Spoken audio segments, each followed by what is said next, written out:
एक गवर्नमेंट है, USA government नहीं, उससे ऊपर की गवर्नमेंट, इंटरनेशनल नहीं, it's transnational. Meaning that international तो होती है बॉर्डर टू बॉर्डर, मतलब बॉर्डर आ गया बीच में, जैसे यूएसए का अलग या यूके या पाकिस्तान का अलग बॉर्डर हो गया। बट ट्रांसनेशनल ऐसी गवर्नमेंट है कि उसे बॉर्डर अप्लाई नहीं होते, वो पूरी दुनिया की एक गवर्नमेंट है जो अभी एग्जिस्ट करती है। तो ये लोग जो है ना, जो हमें अप्लाई होते हैं, जो गवर्नमेंट को अप्लाई होते हैं या प्रेसिडेंट को अप्लाई होते, ये लोग उससे भी ऊपर हैं। ये जो लोग हैं ना, इस तरीके की टेक्नोलॉजी, इस तरीके का फिनोमिना बहुत अच्छे से जानते हैं और कंट्रोल भी करते हैं, और इनके पास वो वेपन्स हैं जो शायद हम अपनी जिंदगी में उनके बारे में सुन पाएं या बात कर पाएं, मगर देख ना पाएं, जो अभी आज की दुनिया में एग्जिस्ट करती हैं। इस तरीके से नॉर्थ पोल के अंदर बहुत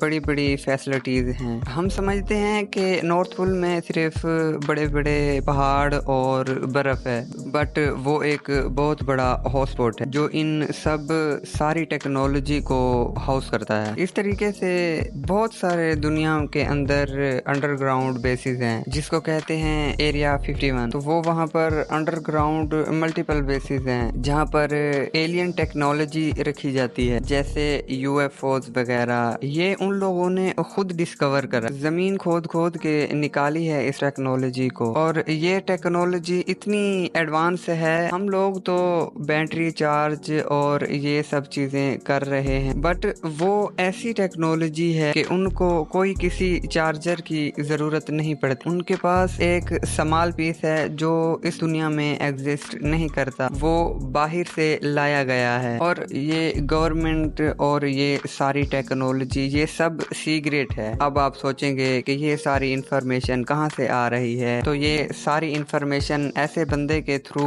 आती है जो फर्स्ट टाइम ये सारी चीजें देखी हैं, जिसका नाम बॉब लाज़र है। बॉब लाज़र एक इनमें से किसी फैसिलिटीज में काम करता था। एरिया 51 तो जानते हैं लोग, बट एरिया S4 एक जगह है नवाडा के अंदर जो एक फैसिलिटी है जहाँ पे इस तरीके के प्रोजेक्ट जो हैं रखे जाते हैं। तो वो वहाँ पे काम करता था और वो वहाँ फ्रेशर था, और वो कहता है कि आई थिंक 14 या 15 एयरक्राफ्ट जो क्रैश हुई तो उन्होंने डिस्कवर करी थी, और उसे वो रिवर्स इंजीनियरिंग कर रहे थे। मीनिंग दैट वो उनको मिल तो गई थी और समझ भी आ गया था कि चलती कैसे हैं, लेकिन उनको ये पता नहीं चल रहा था कि ये चल कैसे रही है, क्योंकि बॉब लाज़र ने डिस्क्राइब किया कि अंदर कहीं भी कोई तार नहीं थी, और वो जो चीजें हैं वो बिल्कुल ऐसे काम करती हैं कि उसे उसके करीब लाओगे तो कनेक्ट हो जाएगी और दूर करोगे तो डिस्कनेक्ट हो जाएंगे। तो वो इस तरीके से इसे समझने की कोशिश कर रहे थे कि इसकी साइंस क्या है, ये चल कैसे रही है। और उसके अंदर जो फ्यूल था उसे कहते हैं एलिमिनेट 115। एलिमिनेट 115 जो कि बहुत ऐसे समझे कि